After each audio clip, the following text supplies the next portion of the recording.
আসসালামু আলাইকুম সবাইকে। সবাই কেমন আছেন? আল্লাহর রহমতে সকলে ভালো আছেন। বাতিজা চলে গেছে বাতিজার নানার বাড়ি, ডাব গাছে উঠি ডাব খাচ্ছে। বিদেশ যাচ্ছিল, দীর্ঘদিন বিদেশ তো নাই, নানার বাড়ি যে ডাব খারি ডাব খাইতেছে কেমনে চান একটা ডাব কাটার স্টাইলটা ওটা। বান্দর যতই পুরো গাছ ঘর পুরে না, এটি বাঙালি।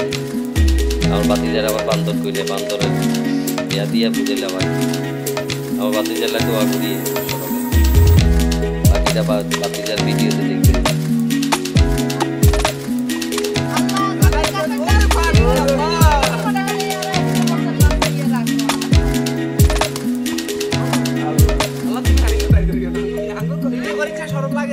না কিছু হইতো না, দোয়া খালি